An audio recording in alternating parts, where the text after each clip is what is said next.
E aí, galera do terceiro ano, como é que estão, meus queridos? Estudando bastante na quarentena.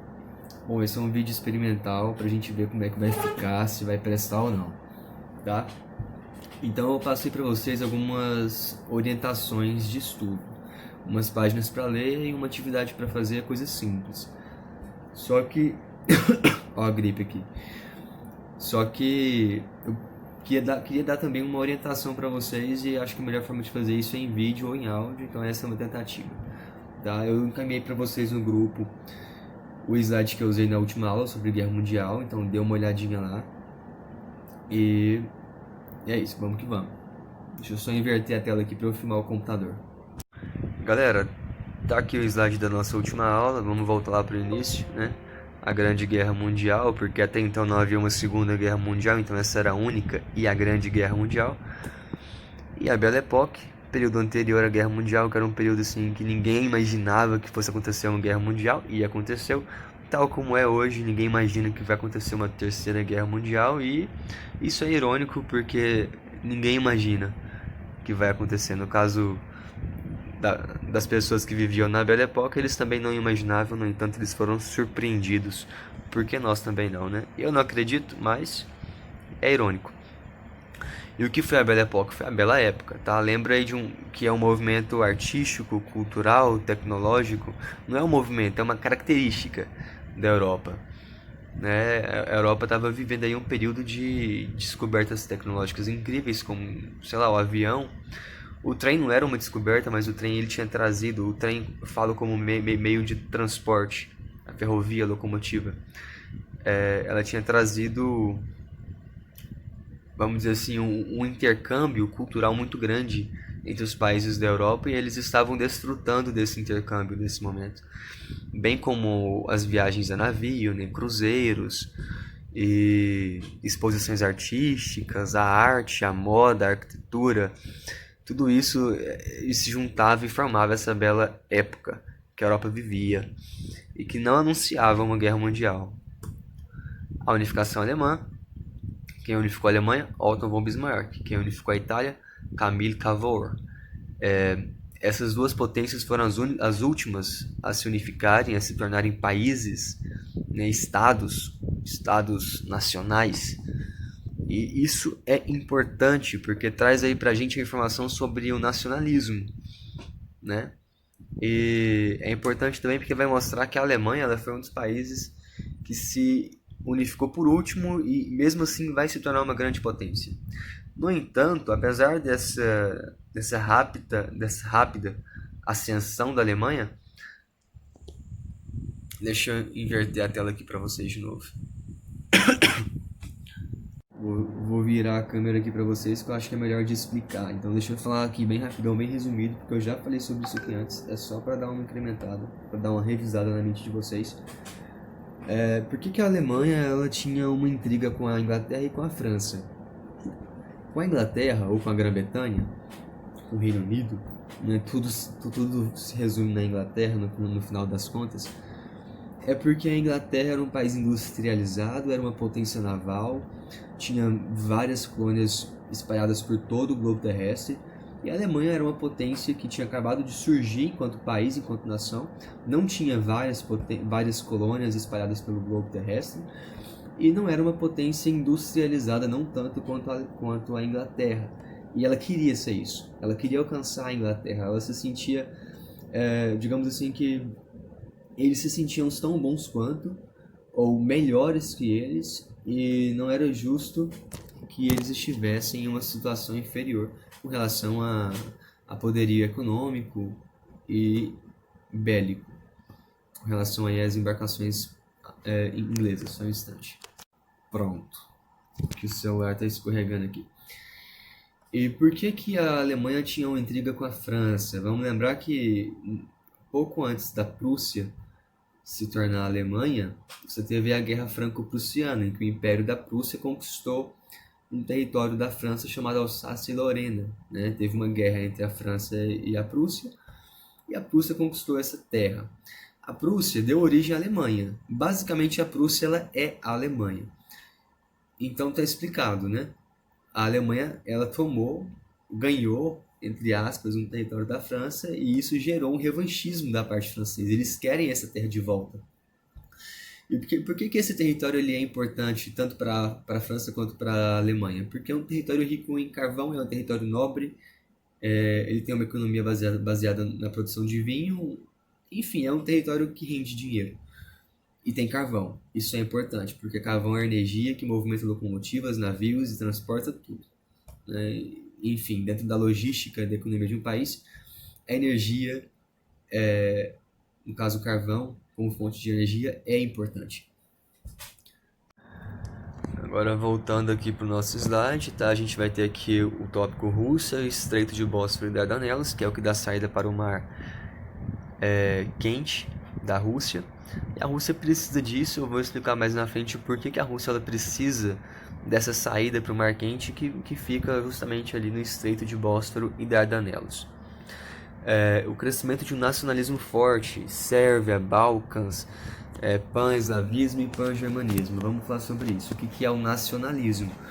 Pensa o seguinte, as pessoas elas têm culturas diferentes, elas pensam de forma diferente, elas têm religiões diferentes. Pensa o Brasil, por exemplo. O Brasil é um país que tem povos muito variados, que tem culturas muito variadas. E o que une o Brasil? O que nos faz pensar que somos semelhantes aos outros? São características que a gente tem em comum. E no caso, o que nos faz pensar que nós temos algo em comum com alguém do extremo sul do Rio Grande do Sul ou com alguém do extremo norte, sei lá, do Maranhão? É justamente a ideia de pertencer à nação brasileira. Se houvesse outros países e se não houvesse a nação brasileira, nós não nos sentiríamos tão juntos ou tão ligados assim a esses outros estados. Se cada estado brasileiro fosse um país, nós não nos sentiríamos tão unidos assim aos outros estados, porque nós perderíamos essa característica em comum, que é o fato de sermos brasileiros, de pertencermos a uma nação. Então o nacionalismo ele cria essa ideia de pertencimento, de identidade. Poxa, eu sou brasileiro, eu não sou qualquer um, entende? E você é brasileiro também, então nós estamos juntos.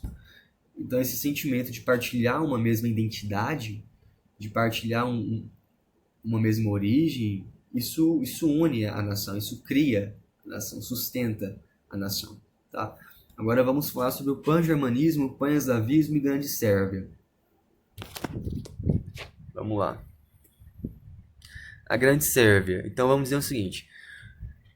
Esse aqui é um mapa que mostra a região dos Balcãs, né? Tá aqui a Itália, aqui a Grécia e aqui os Balcãs, né? Que é essa região aqui assim. E aqui no globinho mostrando basicamente aonde que é.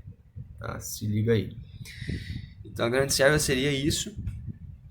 Só porque aqui eu tenho vários países, né? Isso é uma divisão política atual. E aqui eu posso citar Bósnia, Eslovênia, né? Bósnia, Eslovênia, Croácia, a Sérvia, Montenegro, Macedônia, Albânia, Grécia, Bulgária, Romênia.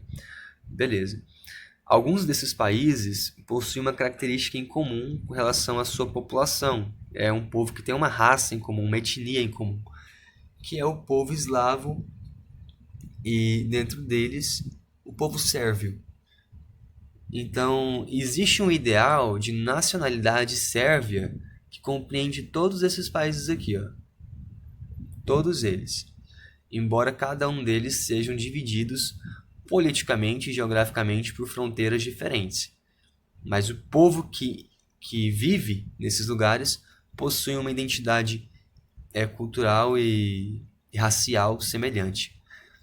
Então existia uma ideologia que se chama Grande Sérvia, que tinha a proposta de unificar todos eles em uma grande nação e formar a Grande Sérvia e acabar com o que se tinha antes. E lembrando que naquela época você não tinha a Croácia, a Eslovênia ou Montenegro, você tinha simplesmente aqui o Império Austro-Húngaro, tá? E a Sérvia, e você tinha aqui embaixo a Albânia, a Grécia, só isso. Não tinha nem aqui. A Macedônia ela tinha sido incorporada pela Sérvia, né? Mas é uma longa história da Macedônia. Só quero lembrar a vocês que esse mapa ele está mostrando uma divisão política atual e não uma divisão política daquela época. Ó, o WhatsApp aí chamando. Aqui o nacionalismo pan-germânico, pan-germanismo. Tá, deixa eu... Galera, presta atenção nesse mapa. Esse mapa ele mostra mais ou menos a população germânica na Europa, tá? Tenta se situar aqui, ó. Aqui tá a França, Paris, tá vendo? Aqui tá a região que compreendia o Império da Prússia, que virou Alemanha, aqui embaixo o Império da Áustria, mas aqui pro lado aqui é Polônia e Rússia. Tá? Tenta se situar aí nesse mapa. Ele está mostrando a população germânica, tá? Ele não é o único mapa. Vou mostrar aqui um outro mapa agora. Esse mapa também mostra a população germânica, perceba que ele é diferente do outro, tá? Mas é só para você ter uma ideia de onde estava essa população germânica. Esse mapa ele mostra que é uma parte vermelha, que é onde tem mais população germânica, uma parte em amarelo claro, que é onde tem menos população germânica, e alguns focos de população germânica bem forte, tá? Mas no geral, toda essa área aqui compreende a população germânica. Toda essa área vermelha e amarelo claro, beleza? E vai percebendo aí que tem muitos países aí que tem uma população germânica nele, embora não façam parte da Alemanha ou da Prússia de tempos antigos. Aqui nesse mapa já tem uma população eslava, né? Que é mais concentrada na Rússia. Aqui, ó. E, da mesma forma tem uns focos mais verdes, que é onde tem mais gente eslava. Perceba que a população eslava está invadindo aqui, ó, um pouco do que era aqui a Polônia, do que é hoje a Polônia, né? Mas não era naquela época. E está invadindo também aqui aonde ficam os Balcãs, onde ficava a Sérvia, a Croácia, a Eslovênia, tá vendo? Porque tem população eslava. Então, o pan-eslavismo é uma ideologia nacionalista que visa unificar a população eslava. Agora eu acho que já posso explicar para vocês aqui. Volta só um pouquinho aqui para você comparar, tá? Veja que os territórios, eles se misturam, beleza? Mas foca nisso aqui, ó. Os eslavos estão nos Balcãs, os germânicos estão aqui nessa região e os outros eslavos estão no Oriente, beleza?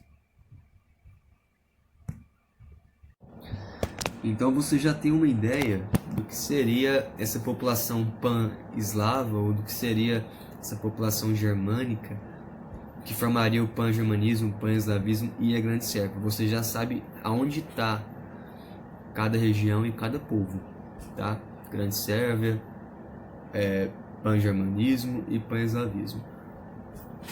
Presta atenção que os mapas, eles não respeitam essa população. Ela está além das fronteiras. Elas estão às vezes distribuídas em outros países, em outros impérios, né? E através dessa ideologia do nacionalismo, isso vai servir de pretexto para um império pegar uma parte do outro, ou para um país, um reino pegar uma parte de um outro reino, alegando que naquela parte há uma população que pertence a ele. Por exemplo, a Sérvia ela alega que na Bósnia há uma população que pertence a ela. Então é legítimo a Sérvia ocupar a Bósnia, porque a população bósnia ela é sérvia. Entende? Essa é a importância da ideologia nacionalista. Ela vai causar grandes atritos aí. Agora, como eu havia falado, vamos nos voltar agora para uma questão da Rússia e o Estreito de Bósforo e Dardanelos. Deixando um pouquinho de lado aí o nacionalismo, o pan-eslavismo, o germanismo e tudo isso, vamos falar da Rússia agora. Bom, a Rússia era um país de dimensões continentais, como eu já falei. Dentro da Rússia tinha várias nacionalidades. E, bom, a questão é que a Rússia ela queria uma saída para o Mar Quente. Ela não tinha, porque a Rússia é um país, na sua maior parte, gelado. Congelante, na verdade. É a Sibéria, né? Vocês devem conhecer aí aquele cão o famoso cão do gelo, o husky siberiano, que é oriundo das regiões da Rússia. Então a Rússia é um país muito frio. E a maior parte dos mares russos são extremamente gelados, e isso não é bom para a Rússia, não é muito navegável, e ela queria uma saída para o Mar Quente. Bom, problema.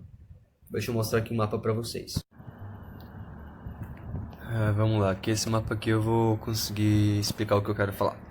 Tá, aqui eu tenho o Estreito de Bósforo e aqui o de Dardanelos. Aqui também fica Galípoli. Aqui fica a Rússia e você consegue visualizar esse mapa aí, você consegue se identificar, tá? O que acontece? A Rússia queria uma saída para esse mar aqui, porque esse mar é quente. Para esse mar ser útil para ela, ela tem que passar por Bósforo e Dardanelos, que é controlado pelos turcos otomanos, e eles não deixam os russos passarem aqui. Então isso vai ser um motivo para a Rússia entrar na guerra contra os otomanos também. Esse não vai ser um motivo. Vamos lembrar lá que o motivo é porque a Rússia apoiava a Sérvia. Só porque isso vai ser um ponto positivo para a Rússia. Beleza? Deixa eu explicar agora um outro mapa, que é o mapa da Alsácia e Lorena, que tá de cá, tá? Professor, onde é que fica a Alsácia e Lorena? Bem aqui, ó. Esse meiozinho aqui, ó, tá vendo?